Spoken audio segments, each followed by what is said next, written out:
అందరికీ వందనాలు. ఈరోజు ధ్యానాంశము మనము ఆదికాండము 28వ అధ్యాయము 10వ వచనం నుంచి మనం చదువుకుందాము. యాకోబు బెర్షెబా నుండి బయలుదేరి హారాను వైపు వెళ్ళుచు ఒక చోట చేరి ప్రొద్దుగుంకిన అక్కడ ఆ రాత్రి నిలిచిపోయి ఆ చోట రాళ్ళలో ఒకటిని తీసుకుని తనకు తలగడగా చేసుకొని అక్కడ పండుకునేను. అప్పుడు అతడు ఒక కలకనేను, అందులో ఒక నిచ్చిన భూమి మీద నిలపబడి ఉండెను. దాని కొన ఆకాశం అంటుకును, దాని మీద దేవుని దేవదూతలు ఎక్కుచూ దిగుచూ ఉండరు. యాకోబు తన యొక్క జీవితంలో, తన శరీరంలో గొప్ప విజయాన్ని సాధించినట్లు మనం చూస్తూ ఉంటున్నాం. తన అన్నని, తన యొక్క తండ్రిని మోసం చేసి పారిపోయి వస్తూ ఉంటున్నాడు. ఆ పారిపోయే స్థితిలో దేవుడు తన కృపలో యాకోబుకి తన సన్నిధిని పరిచయం చేస్తూ ఉంటున్నాడు. చాలా గొప్ప ఆలోచన ఏంటున్నది.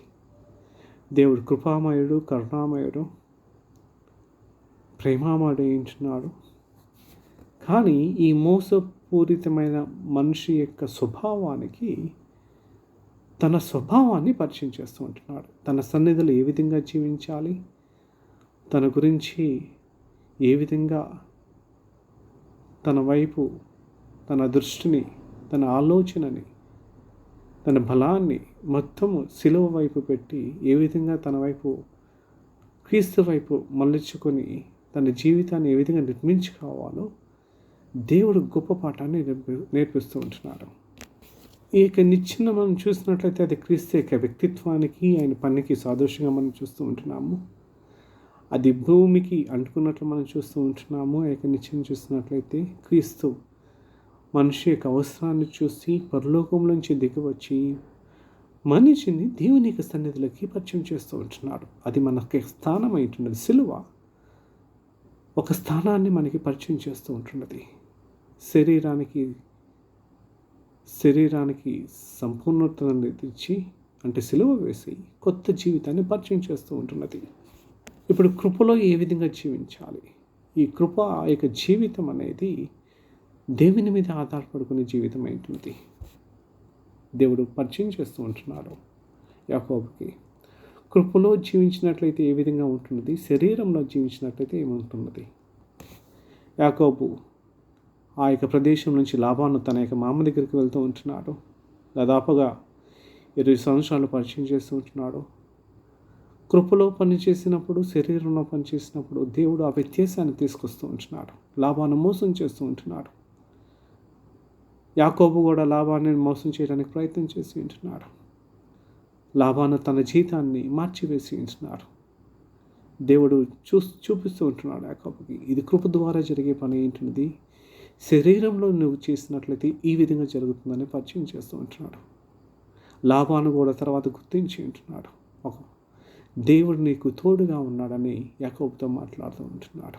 మన జీవితంలో దేవుడు తన యొక్క సన్నిధిని పరిచయం చేస్తూ ఉంటాడు. కృపా యొక్క సన్నిధిని, సిలువ అనే సన్నిధిని నా జీవితాన్ని మార్చివేయడానికి. శరీరంలో నేను జీవించవచ్చు, ఫలభరితమైన జీవితాన్ని కూడా నేను పొందవచ్చు.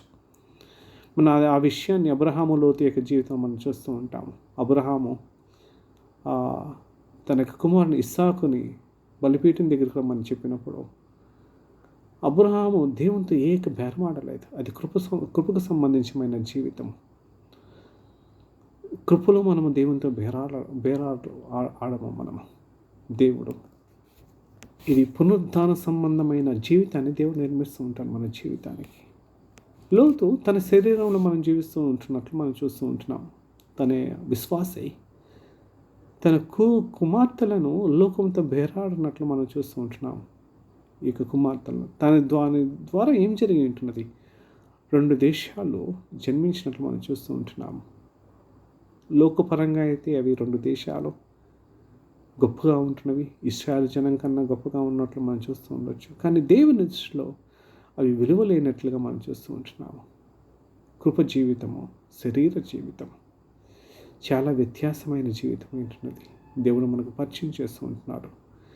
దేవుని మీద మనం ఆధారపడి ఏ విధంగా కృప యొక్క జీవితంలో, సిలువ ఇచ్చిన జీవితంలో ఏ విధంగా స్థిరపడి విజయవంతమైన జీవితాన్ని జీవించడానికి దేవుడు యాకోబుకి పరిచయం చేసి ఆ యొక్క బలి యొక్క జీవితాన్ని, కృప జీవితాన్ని, ఆత్మీయ యొక్క జీవితాన్ని పరిచయం చేసి తనని స్థిరపరిచినట్టు మనం చూస్తూ ఉంటున్నాం. ఆమె